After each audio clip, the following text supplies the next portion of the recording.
Keith Thurman defeats Luis Collazo with an 8th round TKO. It was a very strange ending. That's what I have to say first and foremost, because Luis Collazo was very much into the fight and he basically quit in his corner on the stool.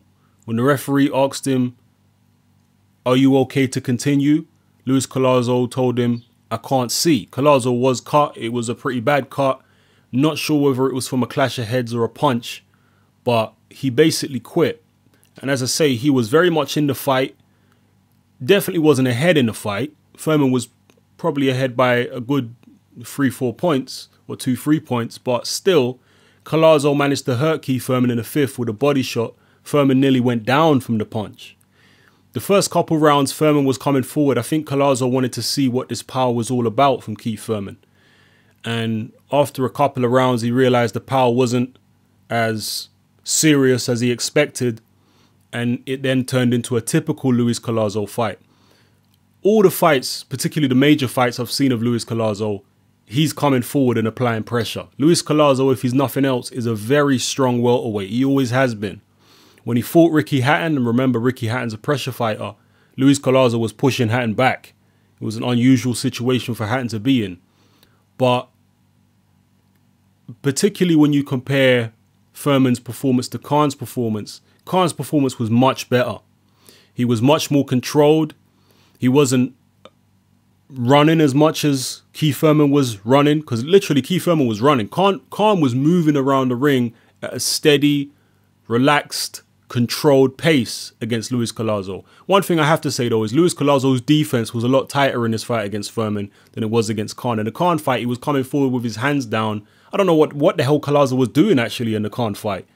He just had his hands down and he was walking forward without even protecting himself and pulling all these funny faces and stuff like that. I don't know what the hell he was doing. But anyway, yeah, his defense was definitely tighter against Thurman.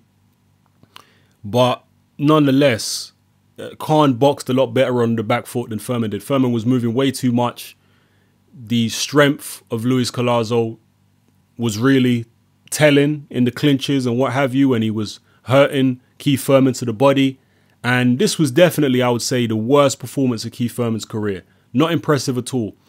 Keith Thurman has a lot of critics, and the critics are going to have a lot to work with after this performance. They're going to say, this guy, you know, being talked about as the guy to beat Mayweather, please. They're going to say he's a hype job. I mean, they were saying he was a hype job before this fight, so they're definitely going to use this as confirmation that he's a hype job after this performance.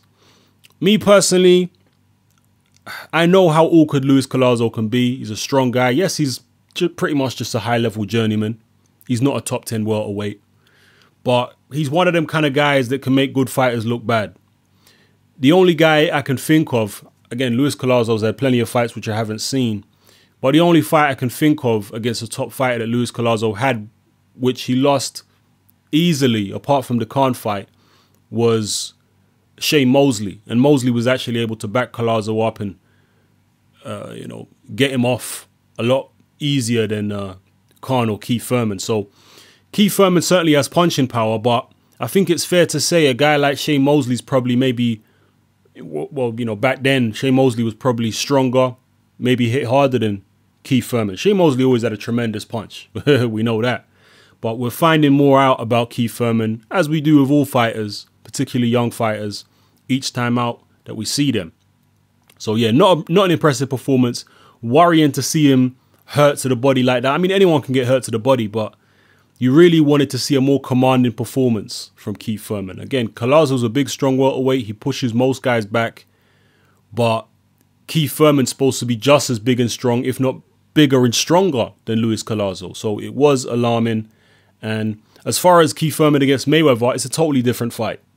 Mayweather's not going to be able to bully Thurman like that and have him running around the ring. It would be a boxing match, as all Mayweather fights are. They're boxing matches. Does Keith Thurman have the skills to be able to get his shots home and be able to get to Floyd? Most people will probably say no. And after that performance, even though Luis Collazo stylistically is nothing like Mayweather, people are going to scoff at the idea that Keith Thurman can even be competitive with Floyd. And I think that's fair enough. I think that's fair enough at this stage anyway. But drop your comments below. Let me know how you felt about his performance. Were you as disappointed in his performance as I was? And again, a lot of people always felt that Thurman was a hype job. But even out of those people who felt Thurman was a hype job and have always felt that, how many of you expected Luis Collazo to give him so many problems? That's where we see where your boxing knowledge is really at. It's okay calling him a hype job, but a lot of people who are calling him a hype job said this is an easy fight against Collazo. He's going to knock Collazo out in 2 rounds. The fact that he didn't, the fact that he struggled, that gives an insight into some of your guys' boxing knowledge. So it is what it is. Drop your comments below. Let me know how you feel. It's happening. I'm out.